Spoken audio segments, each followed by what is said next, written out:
ఓం శ్రీ గురుభ్యో నమ. శ్రీ విశ్వావసునామ సంవత్సరము జ్యేష్ఠ ఆషాఢ మాసాల్లో కన్యా రాశి వారికి ఏ విధంగా ఉంటుంది? కన్యా రాశి అంటే చాలా చాలా సున్నితమైన రాశి అండి. చాలాసార్లు చెప్పుకొని వచ్చాను కన్యా రాశి గురించి. కన్యా లగ్న జాతకులు ఇంత వాళ్ళు, కన్యా రాశి వాళ్ళు, వీళ్ళు ఏముందంటే ఒక ధర్మబద్ధమైనటువంటి జీవన విధానంలోనే వెళ్తారు. చాలా జాగ్రత్త చిత్రం. ఎవరిని లొంగుబాటులోకి వెళ్ళిపోకండి, తల వంచకండి, తల దించుకోకండి, తల వంచిన పనులు చేయకండి. ధైర్యం ఏదో ధైర్యం అనుకున్నట్టుగా మీరు అనుకుంటారు కదా, మీ ధైర్యం మీకు పనికి రావట్లేదు. మీరు ఏం చేసినా సరే అది వ్యర్థం అయిపోతుంది. చెప్పాను, చాలాసార్లు చెప్పాను, తొందరపాటు పడకండి, ఒక న్యాయబద్ధంగా వెళ్ళండి, ధర్మబద్ధంగా వెళ్ళండి, మంచి ఫలితాలు ఆశించండి. కానీ ఏం చేస్తున్నారు? తొందరపాటు. ఎవరో చెప్పిన మాట వినేస్తారు. ఇంట్లో వాళ్ళు చెప్పిన మాట వినరు. ఈ భర్త చెప్పిన మాట భార్య విందో, భార్య చెప్పిన మాట భర్త వినడు. వీళ్ళకి ఏమంటారు? స్వయంకృతంగా వాళ్ళకి వాళ్ళే నిర్ణయాలు తీసేసుకుంటారు. ఎటువంటి నిర్ణయాలు తీసుకుంటారంటే దానికి పరిణామం ఏ విధంగా ఉంటుందో తెలియట్లేదు. ఆ పరిణామం వల్ల ఇంటిల్లపాది కూడా చాలా శోభపడుతున్నారు, బాధపడుతున్నారు. అంచేత కన్యారాశి జాతకులు తొందర నిర్ణయాలు తీసుకోకండి. జాగ్రత్తగా ఆలోచించి యుక్తితో మెలగండి. ఎంత చక్కగా విషయాలు ఉన్నాయంటే, వేమందు కేతువ, జన్మలో కేతు ఎంత ఇబ్బంది పెట్టాడో చూశారు కదా.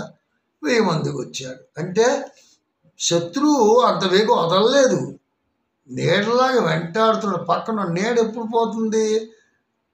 చాలా చాలా చాలా క్రిటికల్ క్వశ్చన్. మనం లేనప్పుడు మనం లీనమైపోతుంది, మనం ఉంటే మనతో ఉంటుంది నీడ. చూసారా? చాలా సింపుల్ అనుకుంటాం, చాలా డేంజర్. కాబట్టి ఎంత జాగ్రత్తలు మనం పాటిస్తే అంత జాగ్రత్తలు మంచివి. సప్తములో రాహు, సప్తముగా షష్టములో రాహు, 6వ ఇంట్లో రాహు, కుటుంబ స్థానం. ఇక్కడ 6వ ఇంట్లో మీరు చదవండి, చాలా గ్రంథాలకు రాసి ఉంటాయి.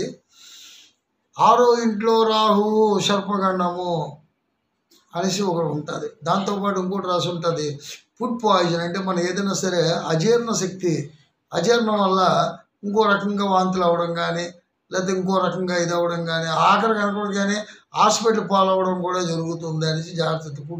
అంటే తిన్న తిండిలో కూడా మనకి అజీర్ణం అయ్యే అవకాశాలు ఎక్కువగా ఉన్నాయని సూచిస్తున్నాడు 6వ ఇంట్లో రాహు.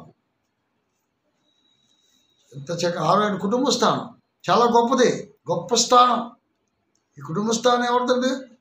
కుంభరాహు, పూర్ణత్వంతో ఉన్నటువంటి కొండ, పూర్ణత్వంతో కలశం, అటువంటి దాంట్లో ఉన్నాడు. అక్కడ ఉన్నాడు, కాసుకొని ఉన్నాడు. ఎవరు? కన్యా రాశి వారు ఎవరైనా సరే వాళ్ళకి షష్టములో ఉన్నటువంటి రాహు, వెయ్యి ముందు ఉన్నటువంటి కేతు, రాహు కేతు మధ్య ఉన్నటువంటి కన్యా రాశి, ఇంకా దానికి మీదకి వెళ్ళిపోయి ఈ గ్రహాలన్నీ కూడా ఈ మధ్యన ఏమీ లేదు. ఇది కాలసర్ప దోషము అంటారు. రాహుకేతుల మధ్యన వీళ్ళు ఏ గ్రహాలు లేవు, అలా ఖాళీ ఉండిపోయి ఆ మీద ఉన్నటువంటి గ్రహాలు మీద ఉన్నాయి. వీళ్ళ మధ్యన ఏమి రాహుకేతులు ఉన్నారు. వీళ్ళకి కన్యరాశి వారికి కుంభరాశి మధ్యన ఏ గ్రహాలు లేవు కాబట్టి కాలసర్ప దోషము. కాలసర్పం అంటే ఏముందంటే కాలకి సంఖ్యలోనే ఉంటుంది. సర్పం అంటే భయం లేని ఎవరు లేరు కదా. సర్పం అంటే శత్రువు. ఇక్కడ నీకు ఎలా ఉందంటే రాహు కేతువు మధ్యన ఇద్దరు శత్రువుల మధ్యన, అంటే ఈ శత్రువుల పరిస్థితులే శత్రువులు, కుటుంబంలో శత్రువు, స్నేహితుల్లో శత్రుత్వం, పరిస్థితులే శత్రుత్వం. ఈ శత్రుత్వం మధ్య నువ్వు ఎంత మంచిగా ఉన్నా నలిగిపోవడం తప్పదు. చూసారా?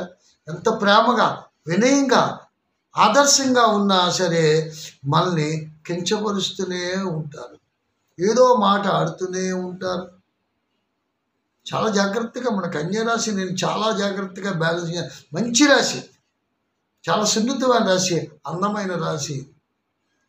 ఆ కన్యా రాశిలోనే వాళ్ళకి ఏముందంటే 10 మందిని ఆకట్టుకునే జ్ఞానం ఉంది. బుధుడు కదండి అధిపతి, వాడు అందరినీ ఆకట్టుకుంటాడు. కానీ వాడు భయస్థుడు, బుద్ధిబలంతోనే సాధించుకొని రావాలి. కానీ ఇక్కడ ఎంత బుద్ధిబలం ఉన్నా సరే శత్రువు దగ్గర మనం పనికిరాము. మనకి నలుగురి మధ్యన మనల్ని కించపరిచే ఆలోచన, మన తాలూకా మనిషే, మనల్ని ప్రేమించిన మనిషే మన అభాషపాలు చేస్తుంటే మనకి ఏ విధంగా ఉందో ఆలోచించండి. కన్యరాశికి అదే చెప్తాను.